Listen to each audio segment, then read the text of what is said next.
Моңлы көй рояль төймәләреннән түгел, йөрәк түреннән агыла кебек.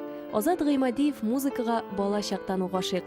Тумыштан килгән сәләте музыка мәктәбендә алган сыйфатлы белем үзенең җимешләрен бирә башлаган. 17 яшендә генә булуына карамастан, Азат мөстәкыйль рәвештә көйләр иҗат итә, җырлар яза. Бу көннәрдә 32нче балалар музыка мәктәбендә аның иҗат кичәсе үткәрелде. Хәзерге вакытта мин классик жанрда композицияләр язам, минем өемдә үземнең шундый студия дип әйтсәм дә була инде. Мин шунда классик композицияләр язып интернетка куям аны, һәм шулай ук рэп һәм попса стилендә җырлар яздырам. Көйләр язганда һәм аны интернетка куйганда мин үземә бер шундый рәхәтлек алам.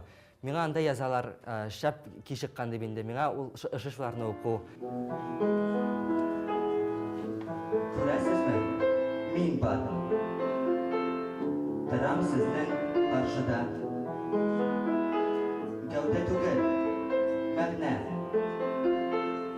Гамәлләрдә ачыла. Азатның иҗат иткән шигъри юлларында дөньяның гүзәллеге дә, кырыслыгы да тасвирлана.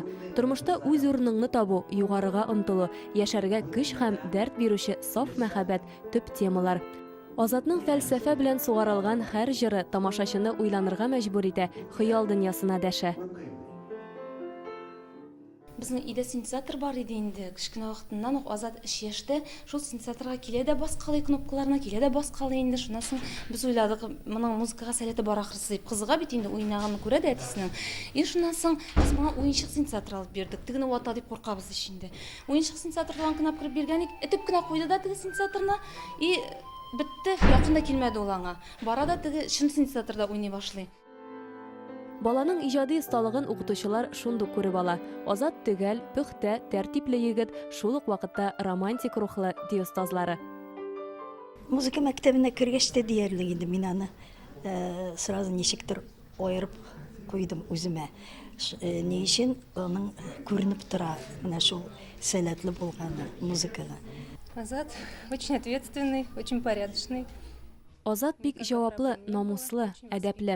Аның белән бернинди проблема туганы юк. Һәр вакыт синең сүзең белән килешә, яраклаша, ләкин үзенең фикере дә бар. Ул бик сәләтле егет.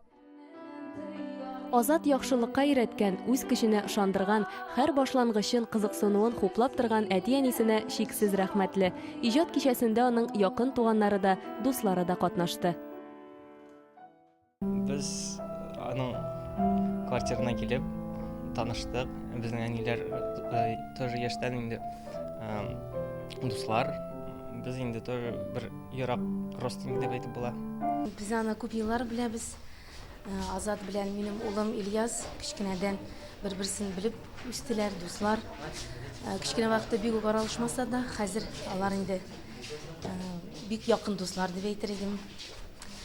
Азат бик тыйнак егет, талантлы, һичшиксез. Шуңа күрә минем улым Азат белән аралашканга, дус булганга мин бик шат, горурланабыз. Үзе кебек ихлас күңелле дусларыннан, дәртле яшьлегеннән илһам ала Азат. Киләчәктә нинди һөнәр сайлар билгесез. Әмма шунысы аерым ачык, туган телен яратып, хөрмәт иткән, сәнгатькә гашыйк егет һичшиксез шәхес булып җитлегер.